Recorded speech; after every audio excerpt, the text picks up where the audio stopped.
So, Kevin, we have to go over what we go over every New Year, Public Domain Day.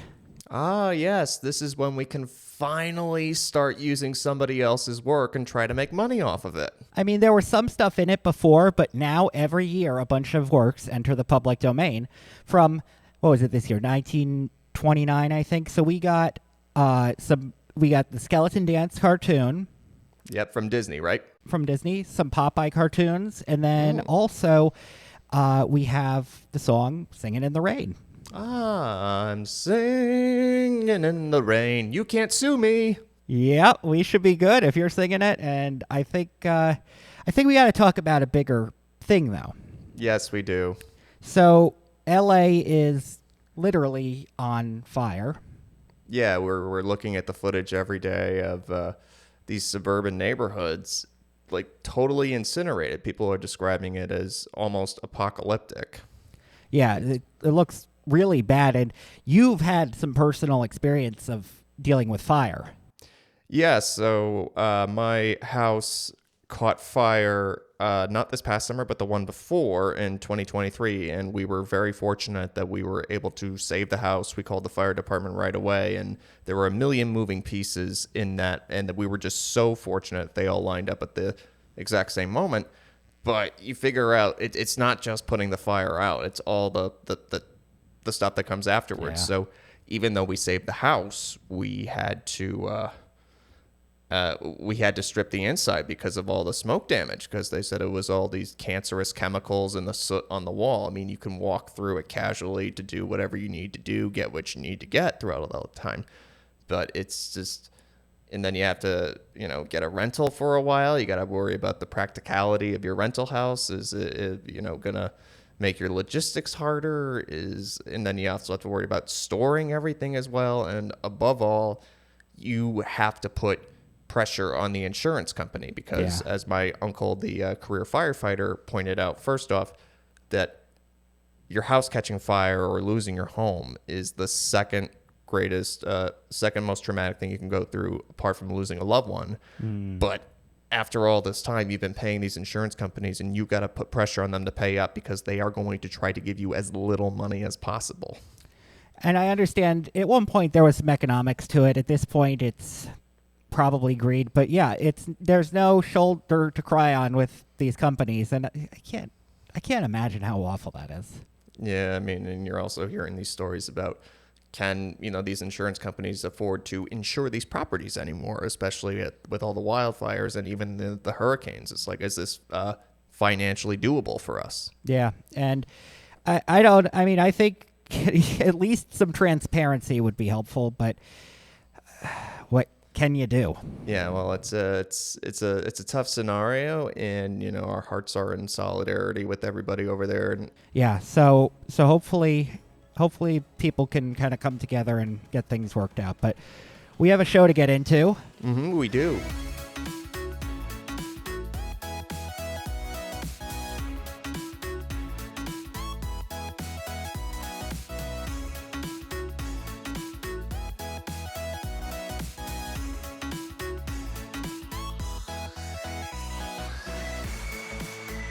So, Kevin, we made it to season 3. We did, and we haven't gotten canceled yet for our audience of 3.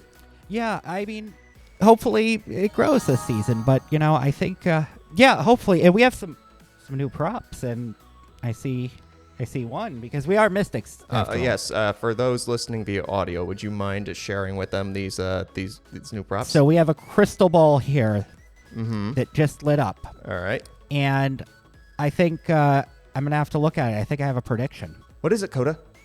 Something about there's a farm boy who's up against this very dark figure who's claiming to be his father. Damn it, Coda! That is not a reliable spirit. That's Luke Skywalker. Jeez, you're 45 years too late.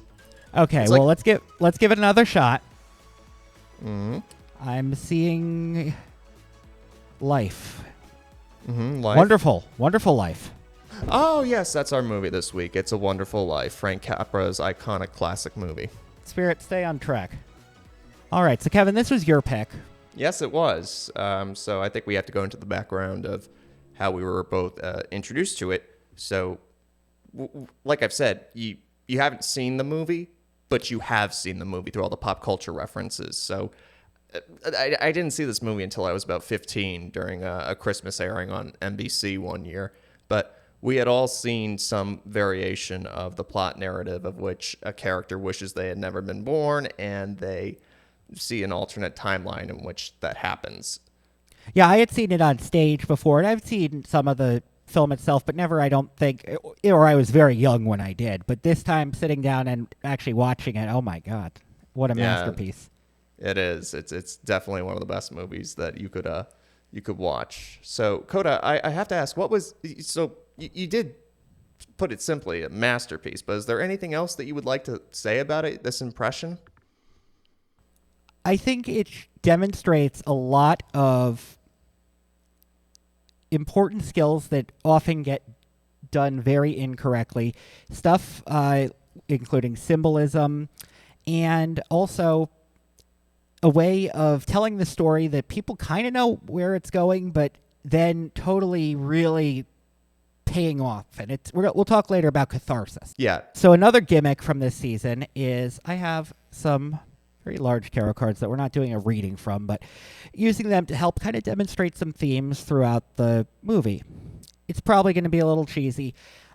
We'll see how it works. It may not, but we'll set that over here.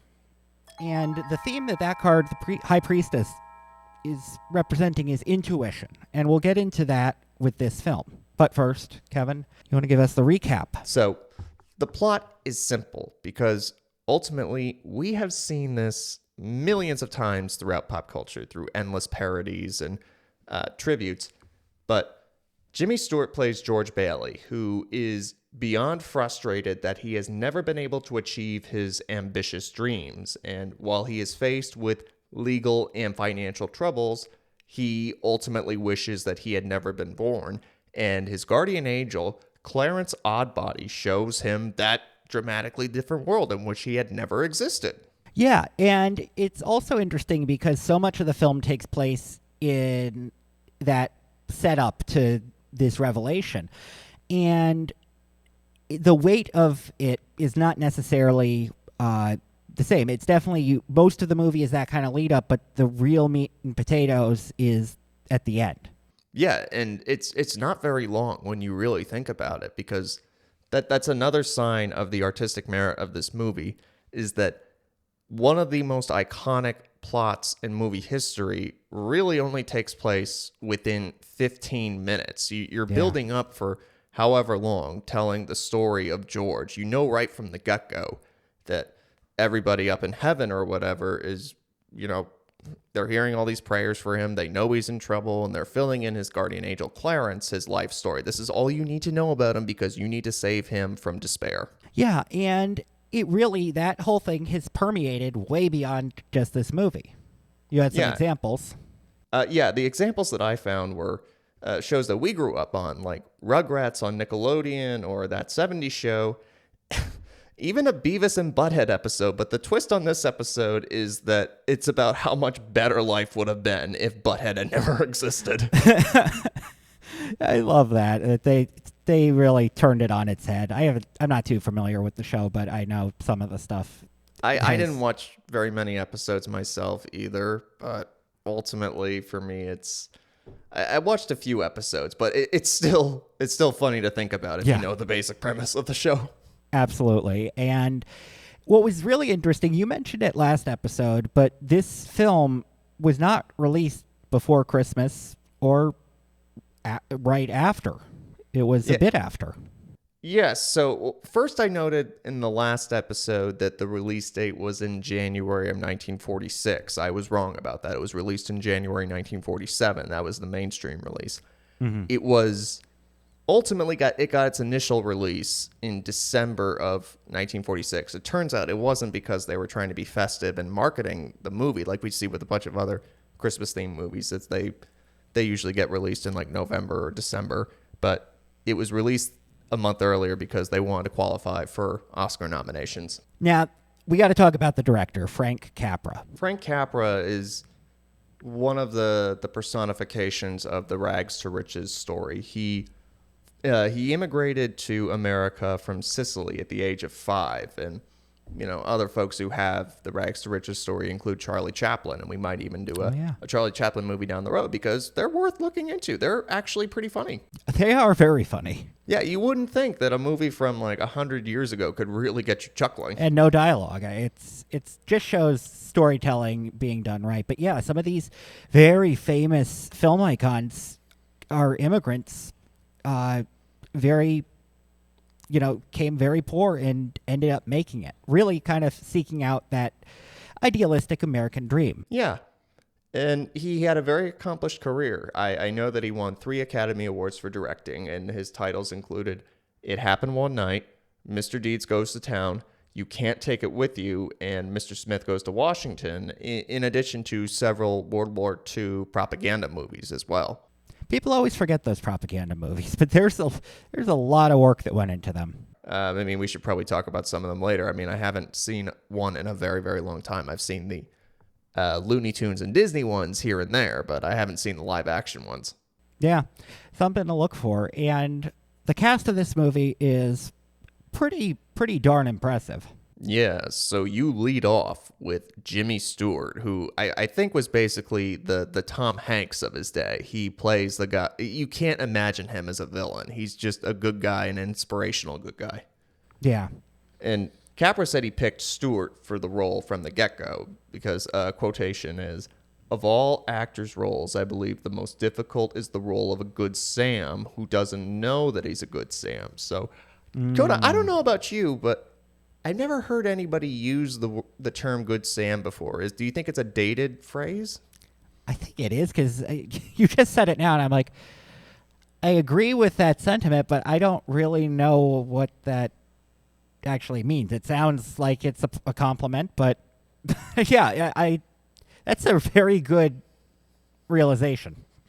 Either that or Capra, maybe it was a term from its days, or maybe it was Capra just making stuff up, kind of like a Yogi Berra euphemism, like when you get to a fork in the road, take it sort of deal. I forgot about those too. Yeah, these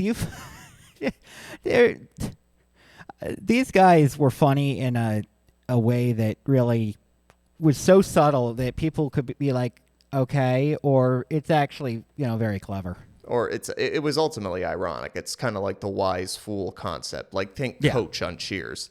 Yeah. And other cast members included Donna Reed. So I know that she won an Oscar for From Here to Eternity.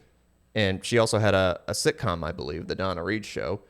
And my next favorite actor on here is the iconic Mr. Potter, played by Lionel Barrymore, part of the legendary Barrymore acting family.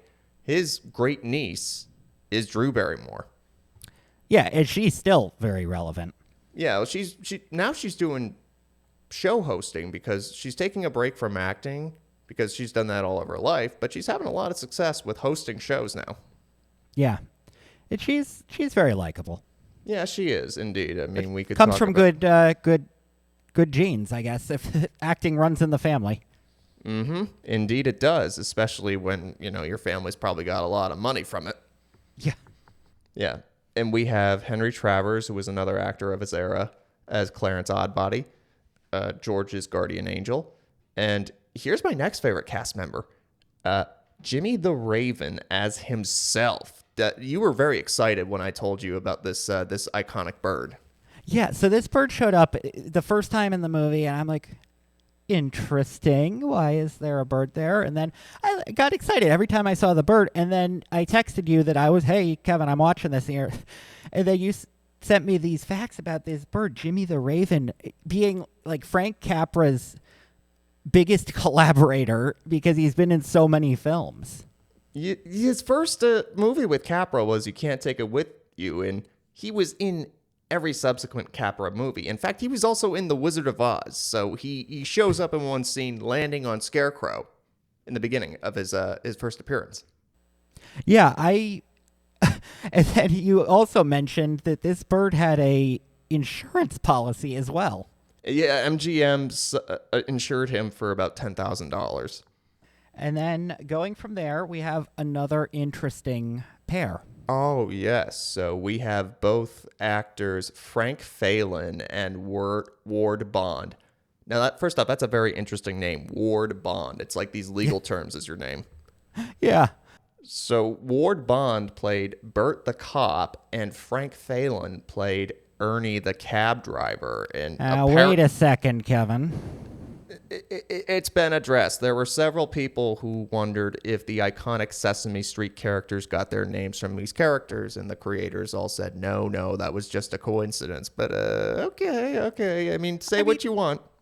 There are coincidences. There's also, maybe it got planted in the person's head. There's also plausible deniability, and they just deny it because they don't want to get sued. Yeah, that's true. I mean, just play off like, well, any reasonable person could misinterpret that or something like that. Yeah. And the story ultimately originated from a short story called The Greatest Gift by Philip Van Doren Stern in November 1939. That's when he wrote it. And it was rejected by every publisher that he sent it to, so he decided to print a 24-page pamphlet and send it to 200 friends and family.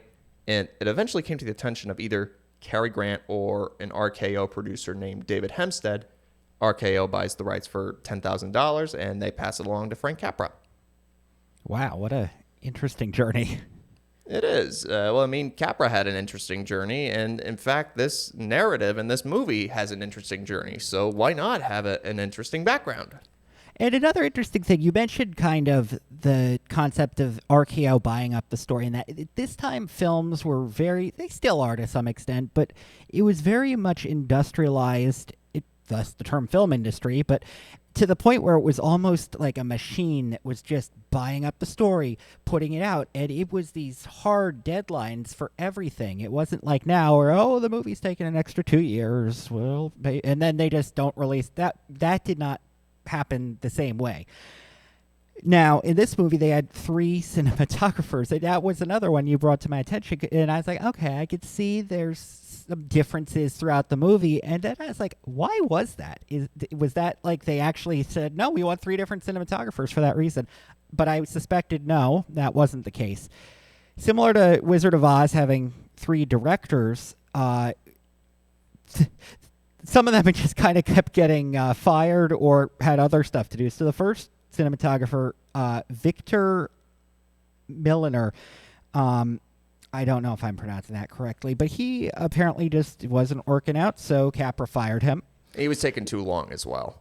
Yeah, and then Joseph Walker was a person who collaborated with about 20 films with Capra.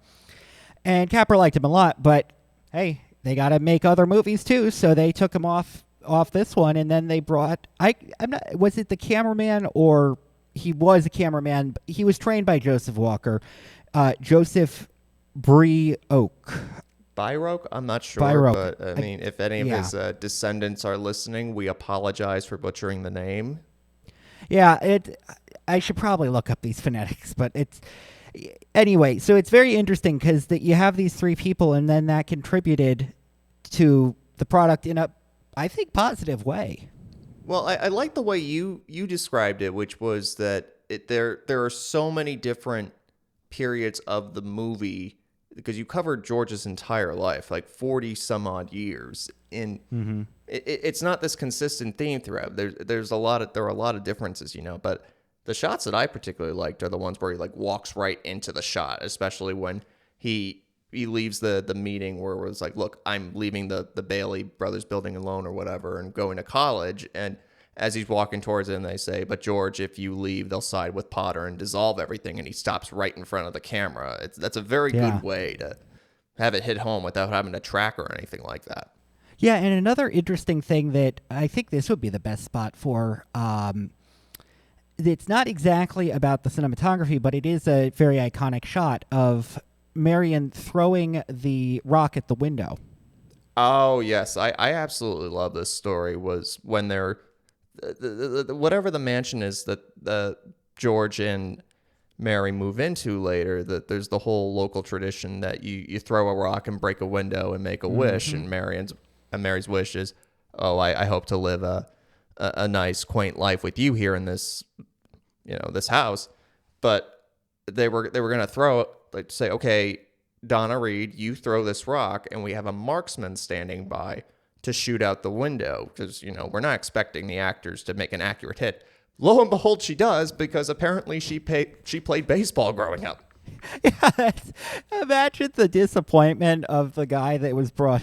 He's there set up with the scope, ready to shoot the window, and he's like, wait, I didn't do that. I don't think he was upset. I think everybody was amazed that, the actor has this accurate arm. Yeah. It's like, well, that made it a lot easier. Made it more authentic. Yeah. Yes. So the movie comes out, and it wasn't as beloved as it is today because, to be frank, the reviews were mixed. It was a box office flop, and it didn't even reach their break-even point. Which today, looking back, is nuts to think of. But again, it wasn't intended to be like this big Christmas movie. It was an artifact of something we'll get into later. But this movie did stir up some controversy. Yes. Apparently, it was considered a potential communist sympathizing movie because Mr. Potter, the antagonist, is an incredibly wealthy banker. And so it was thought, oh, well, this movie's all about anti-rich people, so it's probably a communist sympathizing movie. The term Pottersville has translated into maybe not the most recent pop culture, but as a euphemism, or not euphemism, but metaphor for a place that's been completely gentrified, and the people living there were living there are in very bad conditions. So physical living conditions, are not just physical living conditions, but morally bankrupt. Yeah. And gentrified's not the right word, but yeah, somebody that's coming and taking over. And the weird thing with this movie, though, is that he did not face any sort of repercussions. Now, why is that interesting, Kevin? Because back then we had something that was called the Hays Code. So I don't know the exact specifics on the code, but it was basically a moral code for filmmaking back then. Was basically the antagonist has to get what's coming at the end. They have to face some sort of justice because you're thinking, all right, we don't want to normalize this guy's behavior in some way. That's how they thought back then. Like, a very clear example of this, like, we're talking about not just how he's a villain, but what really drives it is how Uncle Billy accidentally drops the money in the newspaper for Mr. Potter. He sees it originally. He looks frustrated, wants to give it back to him, saying, just don't do something stupid like this again. But he decides to keep it to really screw over George and the building and loan. But yeah, a very interesting example of this is a movie called The Bad Seed. It was released in 1956, and it was ultimately about... It was based on, I think, either a book or a play about this really evil little girl who has killed a few people. And in the book or the play, she gets away with it, but in the movie adaptation, because of the Hays Code, she has to face some repercussion.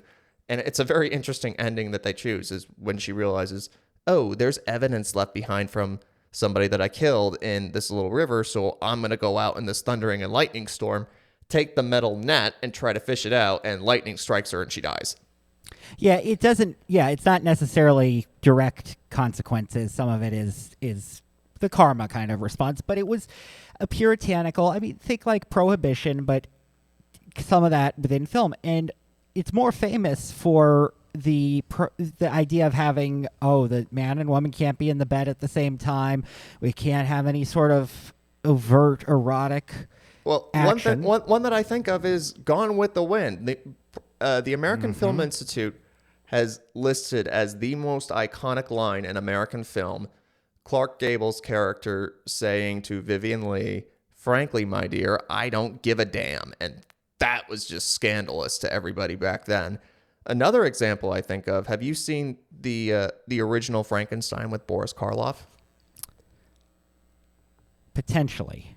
So if you probably remember this clip as well, is the "It's alive" moment as Henry Frankenstein becomes hysterical, saying it's alive, and everyone's trying to calm him down. They say, "Henry, in the name of God," and he says, in the name of God, now I know how it feels to be God. So in many distributions, they added a thunder roll over it because there were a lot of people in some audiences that were just beyond offended by that line. Yeah, and it also carried back to this movie when George and Mary kiss. Oh, yeah, and the other detail was that was a very intense scene because Jimmy Stewart served in World War II. He was a colonel in the Air Force. And a lot of people talk about how he came back and his movies of choice were dramatically different. And he's probably dealing with a lot of PTSD from the war. And he's having this very intimate moment with Mary as they're over the phone. And he's, it's like, he's very, very angry and frustrated, but she meets him in the frustration and they embrace and they start kissing. But they eventually had to cut the rest of it because it got so passionate as a result. Yeah, and you think nowadays, how could people? That was the thing for quite a while, and yeah, it dictated. It carried over to TV too, and that was another area you saw a lot of it. But the other kind of thing that has always been a problem throughout the entire thing is copyright. Yes, so everybody should know this right over here, that the copyright from this movie expired in 1974 due to a clerical error. Now, I was briefly a paralegal because I thought I wanted to go to law school and be a lawyer for all these misunderstood reasons. And I made a lot of mistakes, and I could go on and on about all this. So by the time I finally left, it was like, okay, it's for your best interest to leave. At least it was on my own. It was never anything as crazy as the clerical error with this movie. Yeah, I mean, that's what I had to say to console myself, which was, all right, you made a whole bunch of mistakes, but you didn't cause a movie to go into the public domain and other people could make money off of it when they realized later, this is a treasure. So that's why it's on TV, or was for many years, around Christmas time, because they're like, we're not going to have to pay royalties. We could just show this. And then the copyright got reinstated in 1993. So now they'll do like one showing a year now because people associate it with Christmas. But for all those years, they were using it, and they're like, great, we have something for our Christmas lineup we don't have to pay the royalties on. Yeah. So I have another card. Mm-hmm. The moon. Ah, the moon. So what is the moon in tarot? The moon represents an illusion or disillusion that a character may be facing and not seeing. And I think that's another great metaphor for this movie because the whole beginning, he's not seeing the impact he's having, and then it all comes. The other reason I like the moon for this is that's a line that he uses a lot in the movie. What do you want, the moon? I'll lasso the moon. I mean, that's a very convenient pick. The other bit is the irony. So the night when George's father dies in the beginning, and he ultimately has to take over the business as a result afterwards, his own he's demonstrating, oh, I got all these ambitions, and I couldn't stay here doing this, and his father's telling him, look, we're ultimately doing fundamental work, and he indirectly concedes, like, yeah, this feels like a dead end job, but we're doing the right thing. And George says to him, well, you want a shock? I think you're a great guy. Yeah. And he doesn't even realize that as he starts taking on the responsibilities. Yeah, it's this whole movie, he's doing these nice things and being a good person and not seeing how that has improved other people's lives. Mm-hmm. I mean, but it's hard to in the moment because it's just like he blows his honeymoon money to the point where they only have $2 left over just to make sure that there's no run at their business so everybody can stay intact. Yeah, and I think that's an interesting pick. But moon being a symbol, I think we should talk about some of the symbology, semiotics. I screw these words up so much, but basically, one thing that I noticed a lot was the raven. And at first I was like, why is there the random bird? But then you'd see him before something basically goes wrong in the movie, but then George comes in and does the thing that improves it for everybody. They're not seeing it. He He's does not the seeing right. it, but I think the best way to say it is that George comes in and saves the day. Do you think that's fair to say? yeah. And the Raven's kind of like, okay, now he's going to have to face another one of those things. So, Kevin, why the Raven? That's the interesting thing with these semiotics. You got to kind of think about, why might that symbol now be tied to that part in the movie? You had one good example. You have to remember that ravens, as first off, it's convenient to have a raven over there because they're very intelligent. Like Alfred Hitchcock even pointed out that when he was making the birds, he was marveled by how easy it was to train the ravens, how intelligent these birds are. So not only that, you got a very convenient bird to work with, but the raven is really a bird that waits for something to die and eventually, feast off of the body ultimately. So that's one read of it. You could also say that a raven, because they are very intelligent, they also express emotions. So you could look at it from maybe the ravens representing compassion in that time. There's a lot of different reasons, but it's the idea of kind of picking apart those connections between what's being shown on screen and why that might have been there and why they chose that. Now, another interesting semiotics element in this movie is the bell. So what about the bell that really stuck with you? So we have this line that the teacher taught the daughter at school. Basically, every time a bell rings, an angel gets its wings. Mm-hmm. And we see some bells ringing throughout the film, and it's you could then kind of look back, okay, but then that becomes really important after George is shown this world without him, but then it goes away and he's back in the real world. Now that the angel's gone, how do they represent him getting the wings? Yes, because like a little bell that's the decoration on the tree rings, and Zuzu iconically says, "Look, Daddy, teacher says every time a bell rings, an angel gets his wings." A plus impression of Zuzu. Really? It was pretty good. I wasn't even trying, man, but okay. And also Liberty Films. We should point out Liberty Films. You see this in the beginning and the end of the movie. The logo, the production company logo, is a ringing bell. What a great thing to then people that's implanted in them that, well, these films have a bell, so that means a lot of angels are getting their wings if we watch them. You even see in the alternate timeline where they go to Martini's bar and Nick the bartender is now the owner, and he's a total jerk. And after Clarence innocently says, "Oh yeah, that's the truth," he throws them out, and he's like, "Hey, look at me, I'm giving out wings."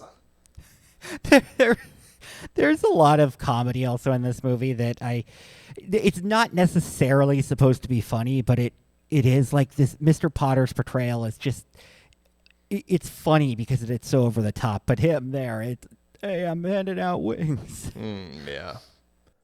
But we got to get into it, Kevin. We do this with any movie that's remotely tied with Christmas.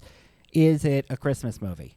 Yes. So we first did this with what was it? Die Hard. That was last Christmas, and then we did White Christmas last year. And I think there's more merit to the discussion about Die Hard than White Christmas because it's in the bloody title, White Christmas. It is a Christmas movie, but beyond the fact that this movie is set at Christmas, what really distinguishes it from like Halloween or Thanksgiving or even Memorial Day, Easter, Valentine's Day, anything like that? Yeah, so I made the case for Die Hard because you weren't totally on board, and I'd like for you to make the case for this film because I still think, it's really not specific to Christmas. So why did you think that it was so relevant to Christmas? Well, apart from the fact that the ending and the catharsis and the resolution takes place on Christmas Day, it is the major theme that we talked about in White Christmas, our previous episode, that this is the coldest and darkest time of the year, and George experiences despair, and there's a reason why it's called seasonal affective disorder. I mean, apart from daylight savings time and the cold weather, I mean, I've been down to Hyannis throughout the year and on the Cape, and I've always said this: if somebody doesn't think seasonal affective disorder is real, I dare you to take a day trip to Hyannis in February or March and tell me, oh, I didn't feel bleak at least once that day. I felt great.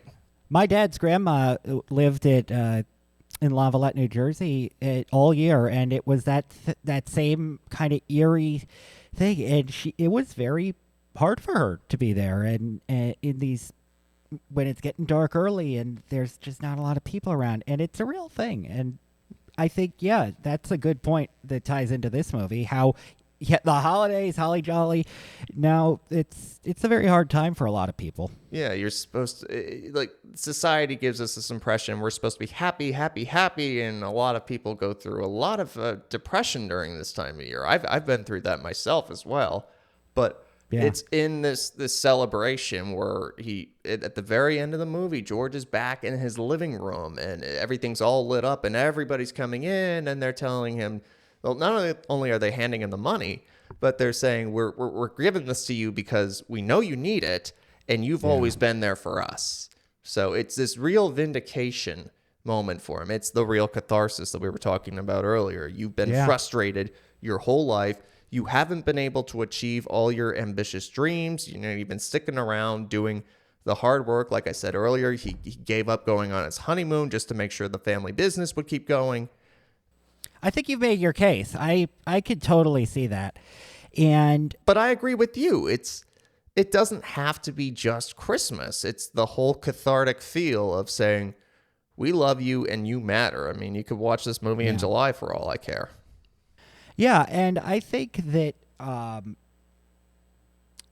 that's actually kind of what I really like most about this movie. It's something that I would pass on to say, hey, you know, if I was trying to get somebody interested to watch it, because at least 4/5 of the movie is that whole lead up, and you're still with it. You're along for the ride, but then you get to this ending, the last 15, 20 minutes, and the weight of that just really makes you feel like, okay, I'm fine with the fact that it took so long. And a lot of people, I think, remember the movie as kind of equal time, but it's not. And it's a nice demonstration of this kind of telling a story, keeping people along just enough to then really hit them with the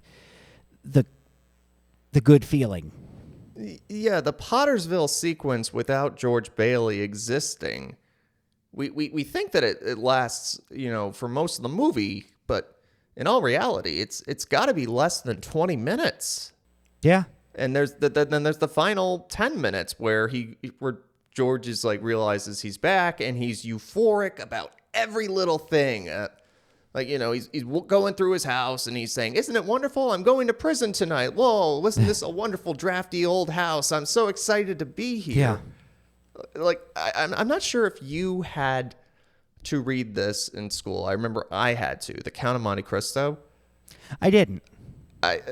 So first off, I was assigned to read it, but I only read a little bit of it. So if my English teacher, Mr. Gargano, was listening to this episode, well, I think he knew right away that I didn't read it, because when you're in school and you take a test and it's like, all right, this is not just everything we read, but this is everything we discussed. So the grades tell us in the end whether or not you were paying attention or reading.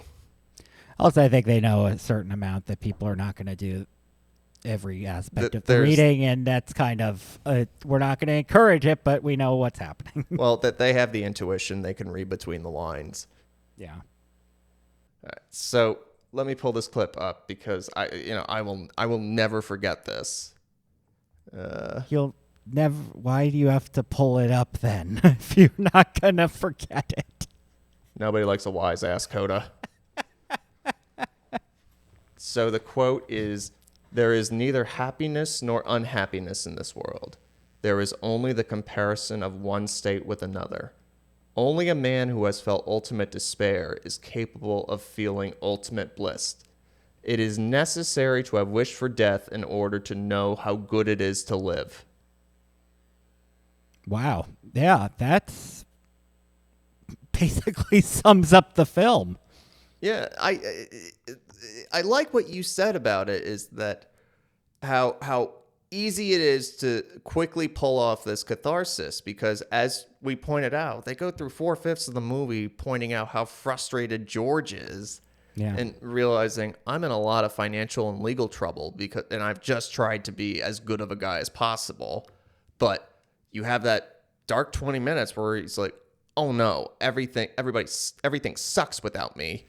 Yeah. And you get that final 10 minutes where you realize we've appreciated you all this time. You've been our hero. In fact, my favorite little detail over there, the last person to show his appreciation to George is his younger brother, Harry, who went off to have a successful career and also a Navy fighter pilot. And he saves so many lives doing it. And he gets the Presidential Medal of Freedom or whatever it is. He's the one who refers to George as his big brother. And like the first good deed you see George perform is saving Harry from drowning in the ice when he's a child and he catches pneumonia and loses hearing in his ear. And that really does inhibit a lot of his life. Yeah, and there's kind of this ongoing, like, if he hadn't done that, then he could have still heard, and that minor resentment, but it's there. Yeah, it's this little thing that's getting in his way. He didn't get to do anything. And the other detail I thought about today, or not today, but a few other days ago, is that George and Mr. Potter are alike on some issues because they're both ambitious. Like, George wants to go out and design cities and see the world and make a lot of money, which Potter's probably done. But the only difference is that George has a moral compass. Yeah. Yeah, and I think a lot more love too, and you could see that even when he's not seeing it. You could see it as the audience, but yeah. So that is It's a Wonderful Life. I think to wrap up, how about we do some like fun facts? Oh yes, I think that's fair. So I'm not going to put you on the spot. So, we could go back and forth. I think that'll be fun. So, well, because we do that with movies. Like, we go back and forth with the movies. So somebody else should do the little interesting fun fact. Yeah, so this is the fun fact. You know how in very much particularly I've noticed in New England, the light switch is on the outside of the bathroom in a lot of these places. That just seems like why? So somebody could turn the lights out while somebody's using it. Do you know why, Kevin? I don't know why. Why? So before we had ground fault GFIC outlets that would trip the outlet if, like, say you have a hair dryer and you drop it in the bathtub or something, any sort of plugging or unplugging or light switch even, you couldn't have that inside because if your hands are all wet, you could get electrocuted. So they would just put the switch on the outside. I mean, it's a little inconvenient, but it probably did save some lives. Yeah. And I think in particular New England has a lot of them because there's a lot of old buildings. Well, yeah, I mean, this was the first area where the Northeast in general, from Virginia upward, really was where you have a lot more historic development. I mean, you have it in all the other houses in the original American colonies, but I think out of all the ones that have remained to this day, you're going to find a lot of them in New England, probably not in South Carolina or... And bonus fun fact, you know the little pole stations that are all around the city of Boston for the fire department? Yes. Those are hardwired into the office. It's like people think, oh, now it's just, they send it over the internet or they make a call. No, that's actually still used. The big buildings in New England have those units, and they basically have a little telegraph thing that dials, and then there's wires that run into the dispatch office and tell them where the fire is.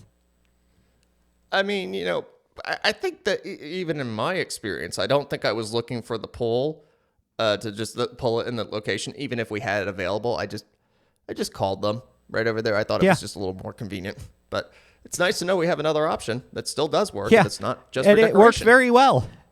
If we have no service and there's a fire, I mean, we have that option. Yeah. And I think we should get into our next movie. What's yours? As you all know, we have another important holiday around the corner that everybody's looking forward to. Yes, February 20th, Cherry Pie Day. No. The 26th of February, World Pistachio Day. It's Groundhog Day, man. So it's a very how important could I? day in which we figure out how much longer the coldness of winter will continue. They're really using the scientific method with that one. Well, they were at MIT, a lot of the people involved. Really? I mean, they were probably in the landscaping or catering department, but they were there, so they probably eavesdropped on a few scientific conversations. Oh, Kevin. All right, so tune in next time for us to talk about the movie Groundhog Day.